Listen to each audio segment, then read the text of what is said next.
ओम शांति। 2 अप्रैल 2021 की मुरली है। बाबा ने कहा, मीठे बच्चे, ज्ञान सागर बाप आए हैं तुम बच्चों के सम्मुख ज्ञान डांस करने। तुम होशियार सर्विसेबल बनो तो ज्ञान की डांस अच्छी हो। प्रश्न है, संगम युग पर तुम बच्चे अपने में कौन सी आदत डालते हो? उत्तर है, याद में रहने की। यही है रूहानी हॉबी। इस हॉबी के साथ साथ तुम्हें दिव्य और अलौकिक कर्म भी करने हैं। तुम हो ब्राह्मण, तुम्हें सबको सच्ची सच्ची कथा जरूर सुनानी है। सर्विस की भी तुम बच्चों में हॉबी होनी चाहिए। गीत, धीरज धर मनवा धीरज धर। ओम शांति। जैसे कोई हॉस्पिटल में बीमार होते हैं तो पेशेंट दुख से छूटने की आस रखते हैं। डॉक्टर से पूछते हैं, क्या हाल है, कब ये बीमारी छूटेगी? वो तो सब हद की बातें, ये है बेहद की बात। बाप आकर बच्चों को राय देते हैं। ये तो बच्चे जान चुके हैं कि बरोबर सुख और दुख का खेल है। यूं तो तुम बच्चों को सत्युग में जाने से भी जास्ती फायदा यहाँ है, क्योंकि जानते हो कि इस समय हम ईश्वरी गोद में हैं, ईश्वरीय औलाद है। इस समय हमारी बहुत ऊंच से ऊंच गुप्त महिमा है। मनुष्य मात्र बाप को शिव ईश्वर भगवान भी कहते हैं, परंतु जानते नहीं, बुलाते रहते ही ड्रामा अनुसार ही हुआ है। ज्ञान और अज्ञान दिन और रात गाते भी आते हैं, परंतु तमो प्रधान बुद्धि ऐसे बन गए हैं जो अपने को तमो प्रधान समझते ही नहीं। किसी की तकदीर में बाप का वर्षा हो तब तो बुद्धि में बैठ सके। बच्चे जानते हैं कि हम बिल्कुल ही घोर अंधियारे में थे, अब बाप आया है तो कितना सोजरा मिला है। बाप जो नॉलेज समझाते हैं वह कोई भी वेद शास्त्र ग्रंथ आदि में नहीं है, वह भी बाप सिद्ध कर बताते हैं। तुम बच्चों को रचता और रचना के आदि मध्य अंत की रोशनी देता हूँ, वह फिर प्राय लोप हो जाती है। मेरे बिगड़ फिर किसी को ज्ञान मिल न सके, फिर ये ज्ञान प्राय लोप हो जाता है। समझ में आता है कि कलयुग फास्ट हुआ, फिर 5000 वर्ष बाद रिपीट होगा। यह है नई बात, यह तो शास्त्रों में है नहीं। बाप तो ये नॉलेज सभी को एक जैसी पढ़ाते हैं, परंतु धारणा में नंबरवार है। कोई अच्छे सर्विसेबल बच्चे आते हैं तो बाबा का डांस भी ऐसा चलता है। डांसिंग गर्ल के आगे देखने वाले बहुत शौकीन होते हैं, तो वो भी खुशी से बहुत अच्छा डांस करती है। थोड़े बैठे होंगे तो कोमल रीति से थोड़ा डांस करेगी। वाह वाह करने वाले बहुत होंगे तो उनका भी उल्लास बढ़ेगा। तो यहाँ भी ऐसे है, मुरली सब सुनते हैं लेकिन सम्मुख सुनने की बात और है ना।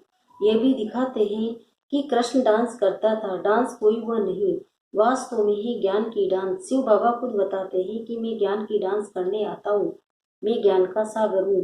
तो अच्छी अच्छी पॉइंट्स निकलती हैं। ये है ज्ञान की मुरली, काट की मुरली नहीं है। पतित पावन बाप आकर सहज राजयोग सिखलाएंगे या लकड़ी की मुरली बजाएंगे, ये किसी के ख्याल में नहीं होगा कि बाप आकर ऐसे राजयोग सिखाते हैं। अभी तुम जानते हो, बाकी कोई भी मनुष्य मात्र को ये बुद्धि में आ न सके।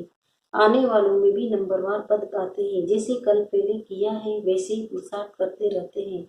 तुम जानते हो कि कल पहले मुआफिक बाप आते हैं, आकर बच्चों को सब राज खोल कर बताते हैं। कहते हैं कि मैं भी बंधन में बंधा हुआ हूँ, हर एक इस ड्रामा के बंधन में बंधा हुआ है। जो कुछ सतयुग में हुआ था वही फिर होगा। कितनी अनेक प्रकार की योनियां हैं। सतयुग में इतनी योनियां थोड़ी होगी, यहाँ तो थोड़ी वेराइटी होती है, फिर वृद्धि को पाते रहते हैं। जैसे धर्म भी बढ़ते जाते हैं ना।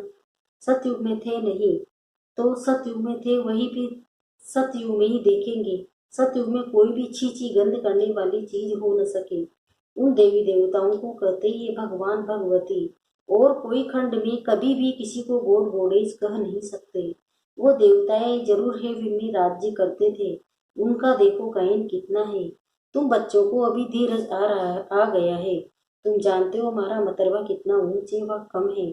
हम इतने मार्ग से पास होंगे, हर एक अपने को समझ तो सकते हैं ना कि फलाना अच्छी रीति कर रहा है। हाँ, चलते चलते तूफान भी आ जाते।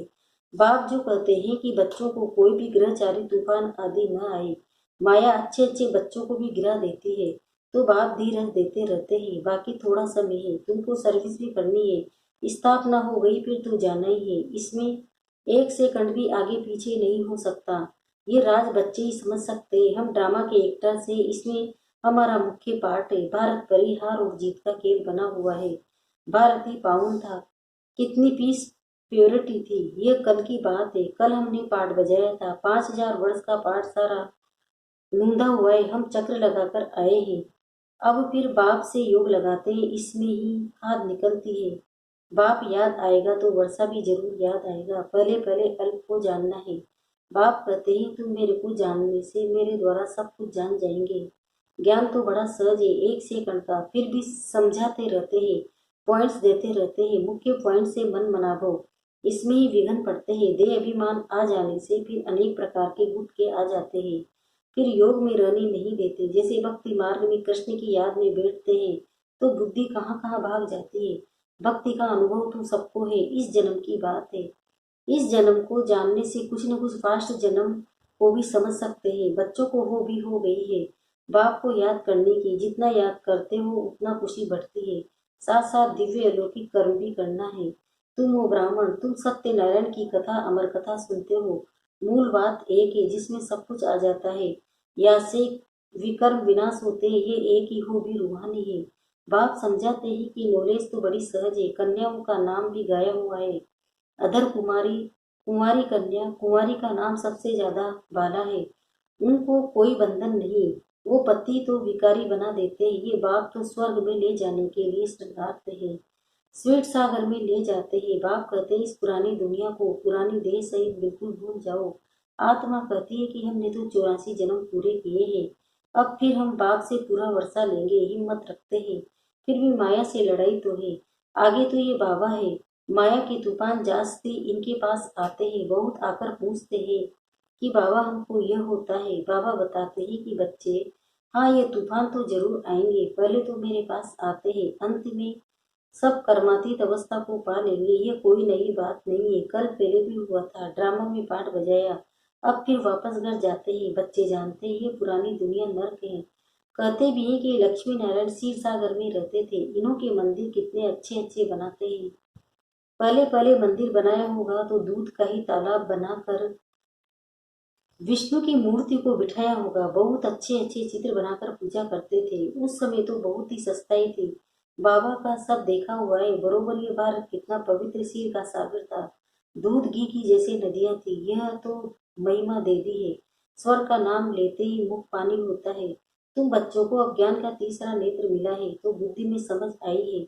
बुद्धि चली जाती है अपने घर, फिर स्वर्ग में आएंगे, वहां सब कुछ नया ही नया होगा। बाबा श्री नारायण की मूर्ति देख बहुत खुश होता था, बहुत प्यार से रखता था। ये नहीं समझता था कि हम ये बनूंगा। ये ज्ञान तो अब बाबा से मिला है। तुमको ब्रह्मांड और सृष्टि के आदि मध्य अंत का ज्ञान है।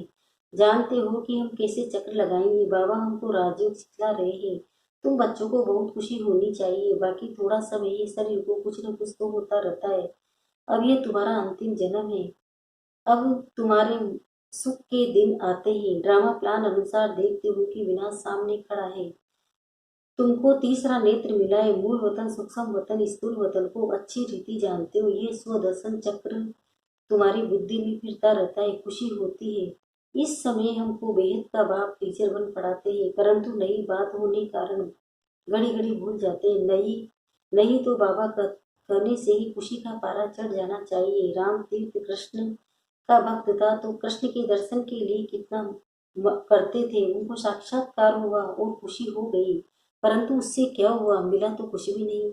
यहाँ तो तुम बच्चों को खुशी भी है क्योंकि जानते हो कि 21 जन्म के लिए हम इतना ऊंच पद पाते हैं। 3 हिस्सा तो तुम सुखी रहते हो, सतयुग, त्रेता और द्वापर। कलयुग में आके दुख होते हैं। अगर आधा आधा हो फिर तो फायदा ही हुआ नहीं हुआ। तुम 3 हिस्सा सुख में रहते हो, तुम्हारे जैसा सुख कोई देख न सके। तुम्हारे लिए तो सुख अपार है।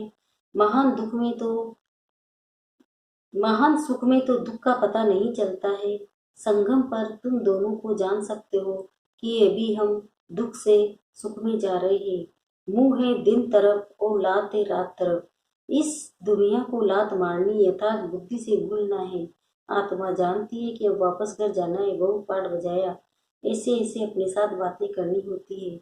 अब जितना बाप को याद करेंगे उतना ही कट निकलेगी। जितना बाप की सर्विस पर रह सामान बनाएंगे उतना ही बाप का शो करेंगे। बुद्धि में है कि अब घर जाना है तो घर को ही याद करना चाहिए। पुराना मकान गिर गिरता रहता है। अब कहाँ नया मकान, कहाँ पुराना मकान, रात दिन का फर्क है। ये तो हूँ बहू विषय वैतरणी नदी है, एक दो को मारते झगड़ते रहते। बाकी भी बाबा आया है तो बहुत लड़ाई शुरू हो गई है। अगर स्त्री विकार नहीं देती तो कितना तंग करते हैं, कितना माथा मारते हैं। कल्प पहले भी अत्याचार हुए थे, वह अभी की बात गाई जाती है। देखते हो कि कितना पुकारती है, ये ड्रामा का पार्ट बज रहा है। यह बाप जाने और बच्चे जाने और न जाने कोई, आगे चल सबको समझाने का है। गाते भी ये पतित पावन, सर्व का सदगति दाता बाप है। तुम कोई को भी समझा सकते हो कि भारत स्वर्ग और नरक कैसे बनता है। आओ तो हम सारे वर्ल्ड की इष्ट जोगरूपी समझाए। ये बेहद की इष्ट जोगरूपी ईश्वर ही जाने और ईश्वर कि तुम बच्चे जानो। पवित्रता सुख शांति की कैसे स्थापना होती है, इस इष्टि जोगरूपी को जानने से तुम सब कुछ जान जाएंगे। बेहद के बाप से तुम जरूर बेहद का ही वर्षा लेंगे। ये आकर समझो टॉपिक बहुत है तुम बच्चों का, तो अब दिमाग ही भरपूर हो गया है। खुशी का कितना पारा चढ़ता है, सारी नॉलेज तुम बच्चों के पास है। नॉलेज फुल बाप से नॉलेज मिल रही है, फिर हम ही जाकर लक्ष्मी नारायण बनेंगे। वहां फिर ये नॉलेज कुछ भी नहीं होगी। कितनी वो बातें समझने की है। बच्चे सीढ़ी की अच्छी रीति समझ गए हो ना, तो ये चक्र 84 का है। अब मनुष्य को भी क्लियर कर समझाना है। इसको अब स्वर्ग वह पावन दुनिया थोड़ी ही कहेंगे। सतयुग अलग है, कलयुग अलग चीज है। ये चक्र कैसे फिरता है ये समझाने में सहज है, समझानी अच्छी लगती है, परंतु पुरुषार्थ कर याद की यात्रा में रहे ये बहुतों को हो नहीं सकता। अच्छा, मीठे मीठे सिकिलते बच्चों प्रति माता पिता बाप दादा का याद प्यार और गुड मॉर्निंग। रूहानी बाप की रूहानी बच्चों को नमस्ते। हम रूहानी बच्चों की भी रूहानी माता पिता बाप दादा को याद प्यार गुड मॉर्निंग। नमस्ते नमस्ते नमस्ते। शुक्रिया बाबा शुक्रिया, आपका पद्मा पदम शुक्रिया। धारणा के लिए बुक के सारे पहला है। इस पुरानी देह और दुनिया को बुद्धि से भूल बाप और घर को याद करना है। सारा सदा इसी खुशी में रहना है कि अभी हमारे सुख के दिन आए कि आए। दूसरा है नॉलेजफुल बाप से जो नॉलेज मिली है उसका सिमरन कर दिमाग को भरपूर रखना है। देह अभिमान में आकर कभी भी किसी प्रकार का गुटखा नहीं खाना है। वरदान ईश्वरी भाग्य में लाइट का क्राउन प्राप्त करने वाले सर्व प्राप्ति स्वरूप भव। अब इसका विस्तार बता रही बाबा। दुनिया में भाग्य की निशानी राजाई होती है और राजाई की निशानी ताज होता है। ऐसे ईश्वरीय भाग्य की निशानी लाइट का क्राउन है और इस क्राउन की प्राप्ति का आधार प्योरिटी। संपूर्ण पवित्र आत्माएं लाइट की ताजदारी होने के साथ साथ सर्व प्राप्तियों से भी संपन्न होती है। अगर कोई भी प्राप्ति की कमी है तो लाइट का क्राउन स्पष्ट दिखाई नहीं देगा। स्लोगन अपनी रूहानी स्थिति में स्थित रहने वाले ही मनसा महादानी हैं। ओम